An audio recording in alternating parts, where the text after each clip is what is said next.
है कि भारत की जो असलियत है, असल चेहरा है, वो एक बार क्या बार बार दुनिया के सामने आता रहा और फिर आ गया। जनरल साहब, जयशंकर ने भारत की जो घटिया साजिशें हैं पाकिस्तान के खिलाफ, उनका खुद ही एतराफ़ कर लिया। कहते हैं कि जी हमारी वजह से आज पाकिस्तान FATF की ग्रे लिस्ट में शामिल है। कि भारत एक बहुत बड़ा मुल्क है, बड़ी मईशत है, कोई उसकी नाराजगी मोल नहीं लेना चाहता। जनरल साहब, जयशंकर ने भारत की जो घटिया साजिशें हैं पाकिस्तान के खिलाफ, उनका खुद ही एतराफ़ कर लिया। कहते हैं कि जी हमारी वजह से आज पाकिस्तान FATF की ग्रे लिस्ट में शामिल है।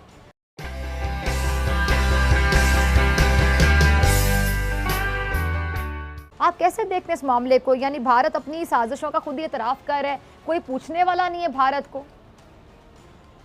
बिस्मिल्लाहिर्रहमानिर्रहीम। देखिए, एक तो भारत को इन कामों में अमेरिका की पूरी मदद और तावन हासिल था, और भी अमेरिका की वजह से फ्रांस है, ऑस्ट्रेलिया वगैरह, ये भी उनको पूरी मदद करते रहे हैं, जर्मनी ने भी की। लेकिन दूसरी तरफ ये है कि हमने कोई मेहनत और कोशिश नहीं की कि भारत के झूठ दुनिया के सामने हम लाएं। हम एक डोजियर दे देते हैं, उसके बाद खामोश, फिर साल भर चुप। अभी तो पाकिस्तान FATF के एक्शन प्लान पर अमल करने में कह लें कि संजीदगी से इकदाम कर रहा है, लेकिन भारत ने शर्मनाक अंदाज, हम इसको कहेंगे ना, शर्मनाक अंदाज से पाकिस्तान की जो पेशरफ्त है उस पर बाकायदा शुकूक व शुबात पैदा कर दी हैं। और भारत के हालिया एतराफ़ पर बैनुल-अक़वामी बिरादरी जो है FATF की जानिब से भारत के खिलाफ कोई नोटिस इकदाम होते नज़र नहीं आते हैं। बहुत शुक्रिया डॉक्टर साहिबा। मैं पहले आपसे ये अर्ज़ कर दूं कि गुज़िश्ता एक बरस में हुकूमत पाकिस्तान ने और हमारे इदारों ने, जिसमें स्टेट बैंक शामिल है, अफवाज पाकिस्तान भी शामिल है, SCCP भी शामिल है, हमारी पार्लियामेंट भी शामिल है, इन्होंने इंतहाई काबिल तारीफ़ कोशिशें की हैं कि FATF के तहफ़्फ़ुज़ात दूर किए जाएं। तो मैं पहले आपको 4 बातें बता दूं। अमेरिका को अभी अफ़गानिस्तान में हमारी मदद की ज़रूरत है और वो भारत को भी खुश करना चाहता है, चुनांचे वो IMF और FATF को इस्तेमाल कर रहा है पाकिस्तान पर दबाव बढ़ाने के लिए।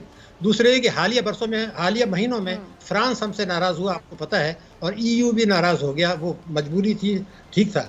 लेकिन तीसरी परेशानी है, मगर बदकिस्मती से भारत जो है एशिया पैसिफिक ग्रुप, जो FATF का ज़ैली इदारा है, उसका वाइस चेयरमैन है। उस कैपेसिटी में उसने पाकिस्तान पर इल्ज़ामात लगाने और एक्शन प्लान में नए नुकात डालने के लिए एक किरदार अदा किया है। लेकिन ये चीज़ें बताने के बाद मैं अगर आपसे ये कहूँ कि जो मैंने इंटरनेशनल मीडिया पे कहा कि FATF सियासत कर रहा है, आलमी बड़े बड़े मुल्क सियासत कर रहे हैं, और भारत बार बार ये कहता रहा कि हम पाकिस्तान को ब्लैक लिस्ट में डाल देना चाहिए।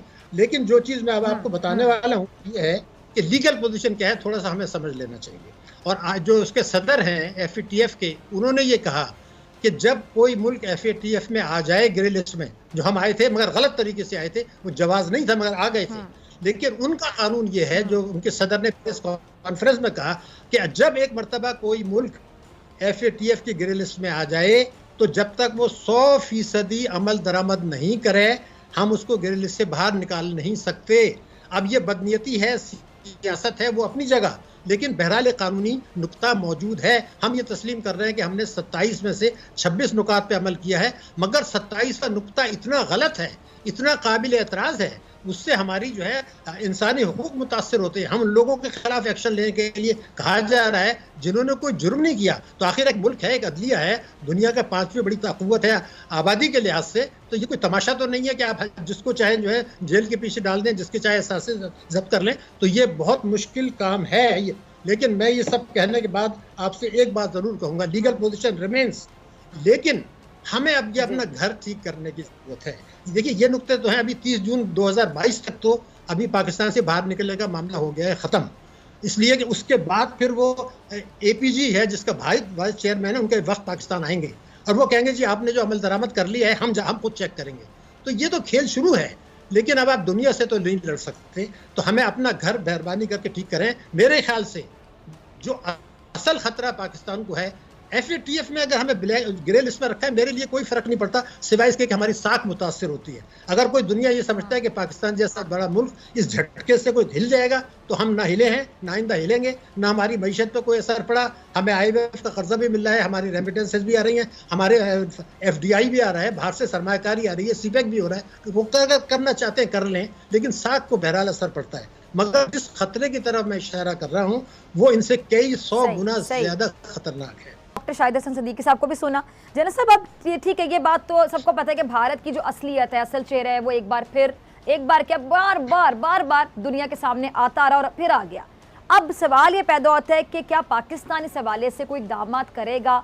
और थोड़ा सा मैं एक मतलब शायद ये एक कड़वाहट फील हो लोगों को इस सवाल में कि क्या पाकिस्तान इस पोजीशन में है कि हम इक़दाम करें? क्योंकि ठीक है, पाकिस्तान, हमारे जो प्राइम मिनिस्टर साहब हैं वो इंटरनेशनल फोरम पे बहुत खुलकर बात करते हैं, भारत का असल चेहरा बेनकाब करते हैं, एक्सपोर्स करते हैं, मसला कश्मीर को हाईलाइट करते हैं। लेकिन जनरल साहब, जो दुनिया के मफादात जुड़े हैं भारत के साथ, क्या पाकिस्तान के साथ उतने मफादात जुड़े हुए हैं? क्या पाकिस्तान इस पोजीशन में है कि पाकिस्तान भारत के खिलाफ प्रॉपर सबूत होने के बावजूद भारत को एक्सपोज कर सके, दुनिया कोई एक्शन ले सके? देखिए, ये एक बड़ा अजीब सा किस्सा है कि दुनिया एक्शन ले सके, दुनिया ना ले सके, लेकिन उसके बाद मैं अपने आप से पूछूंगा क्या मैंने अपनी जिम्मेदारी पूरी की? असल चीज ये है कि क्या हमने काम किया या नहीं। हमने तो कोशिश करनी है। अगर आप खुद कोशिश ना करें, बिल्कुल और शिकवा ये करें कि दुनिया ने तुम्हारी बात सुननी नहीं, तो कोई कह सकता है कि जी आपने सुनाई कब? असल किस्सा ये है तो जनरल साहब, अब तक की कोशिशों से आप मुतमईन हैं बतौर पाकिस्तानी? आपको लगता है कि जो अब तक कोशिशें की जाती रही, खासतौर पे हुकूमत की जानिब से, पिछली हुकूमतों की भी बात करें दिन से मुतमईन नहीं। जब हाफिज सईद को दहशतगर्द करार दिया यूनाइटेड नेशन ने, पाकिस्तान ने उस वक्त हाफिज सईद का दिफा नहीं किया।